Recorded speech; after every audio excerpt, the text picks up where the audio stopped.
Like most of you, I'm on a budget. So when I buy gear, I'm always looking for that good value proposition. But that inherently involves some compromise. As most of you know, I purchased the SWFA 3-15 first focal plane scope for my Newbie Does Precision rifle. Now, I find this scope to be phenomenal value, but it did involve some compromises in feature set. Particularly, it has no illumination and it has no zero stops. But I recently found a very inexpensive way to correct at least one of those shortcomings.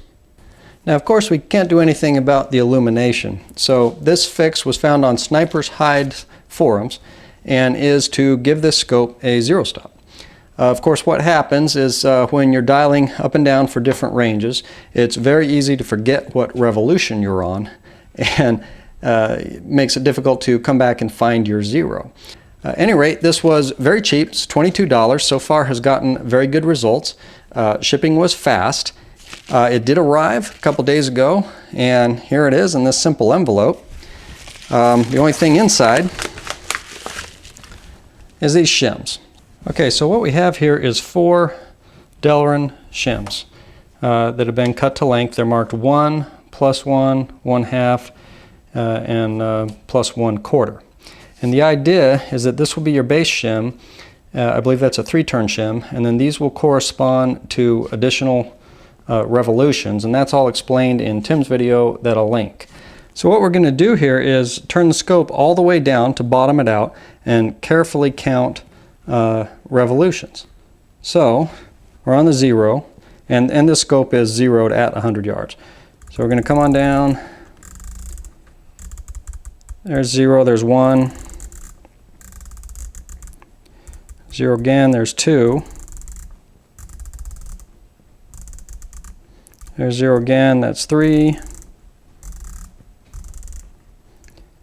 Okay, so we got 3, and the 0 is right over here, so we have a little more than 3 3/4 down. All right, so now I'm going to bring it back up to where it was. I'll come back around to 0. Okay, and then 1, 2, and 3. You can see how easy it would be to get lost out in the field dialing back and forth. All right, so we're back 3 up, and I'm going to remove the scope cap. Now, the idea here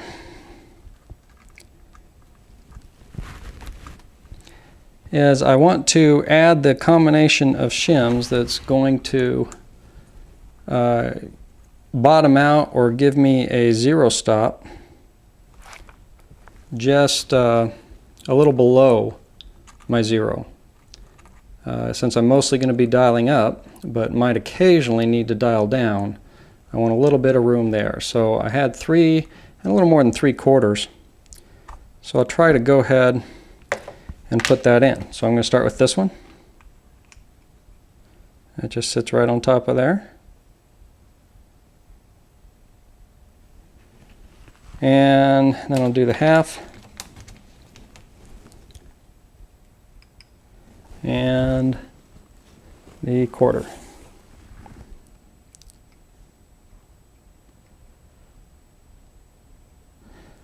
All right, and we'll put the scope cap back on.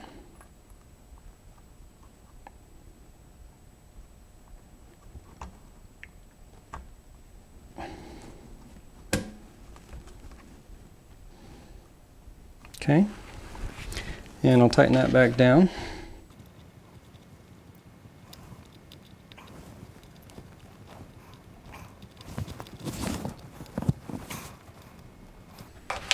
All right, now if I turn down, bottom's out right there. So that worked good. So at that point, I now have a little more than a 1/4 turn down, as it ends up about just shy of 1 mil down that I can dial, which should be plenty for a rifle zeroed at 100 yards. I can still dial up as far as I want, just slam her down there when I need to, come back to 0, and I'm good. Now that was really easy. The combination of shims produced exactly the predicted results, so it's easy to figure out what you need, and they fit the housing perfectly, so they seem to be very well machined. Now granted, anyone with some basic machining tools and skills and access to Darylin could produce their own, but for $22 shipped, I'm going to let Tim do it for any model that he covers. Really works well. That's not quite as good as a mechanical stop, one built into the scope, because I can't decide exactly where I want it to be. Although with a little extra work, I could do that. I could sand them down and trial and error and get them in the right place. But functionally, it's a good equivalent. The important thing is that I don't get lost in my rotation. I can just slam it all the way down, bring it right back up a few clicks to 0, and I'm good to go. So we had a very high value scope with a couple of compromises. One less compromise now. Well, I'm going to get this sucker out to the range and see how this works in the field. I'll be sure to let you know.